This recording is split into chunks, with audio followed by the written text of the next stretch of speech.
திருவாரூர் அருகே அரசு நேரடி நெல் கொள்முதல் நிலையத்தில் அடுக்கி வைக்கப்பட்ட 1000 மூட்டை நெல் மழையில் நனைந்து முளைத்ததால் விவசாயிகள் வேதனை அடைந்தனர். இதுகுறித்த கூடுதல் விவரங்களை செய்தியாளர் ராஜசேகரிடம் கேட்கலாம். ராஜசேகர், விவரங்களை பதிவு செய்யுங்கள். அபிநயா, திருவாரூர் மாவட்டத்துல இந்த ஆண்டு கோடை குறுவை நெல் சாகுபடியில சுமார் 60,000 ஏக்கர் பரப்பளவுல விவசாயிகள் நெல் சாகுபடி பணிகளில் ஈடுபட்டு வந்தார்கள். தற்பொழுது அறுவடை பணிகள் என்பது மும்முரமாக நடைபெற்று வருகிறது. குறிப்பாக குடவாசல் அருகே மேலராமன் சேத்தி கிராமத்துல அரசு நேரடி நெல் கொள்முதல் நிலையம் செயல்பட்டு வருகிறது.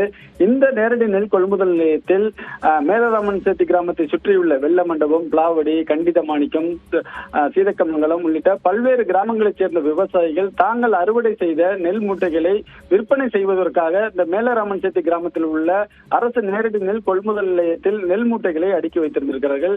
இந்த நிலையில திருவாரூர் மாவட்டத்துல தொடர்ந்து பெய்த கனமழையின் காரணமாக சுமார் 1000 நெல் மூட்டைகள் முற்றிலுமாக மழையில் நனைந்து அது அனைத்தும் நெல் மணிகளாக முளைக்க தொடங்கியுள்ளது.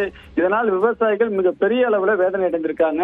குறிப்பாக ஒரு ஏக்கருக்கு 35,000 ரூபாய் செலவு செய்த நிலையில் தற்பொழுது அந்த அறுவடை செய்த நெல் மணிகள் அனைத்தும் மழையில் நனைந்து முளைக்க தொடங்கியுள்ளதால் என்ன செய்வது என்று தெரியாமல் விவசாயிகள் தவித்து வருகிறார்கள். ஆகவே நெல்லின் ஈரப்பதத்தை கணக்கில் கொள்ளாமல் உடனடியாக நேரடி நெல் கொள்முதல் நிலையம் மூலமாக நெல் மூட்டைகளை கொள்முதல் செய்ய வேண்டும் என விவசாயிகள் கோரிக்கை விடுத்திருக்கிறார்கள். அது மட்டுமில்லாமல் தற்பொழுது மழையில் நனைந்த அந்த நெல் மணிகளை அந்த பகுதியில் உள்ள சாலைகள் மற்றும் நேரடி நெல் கொள்முதல் நிலையத்தில் வாசல்ல உள்ள சாலைகள்ல காய வைத்து வருகிறார்கள்.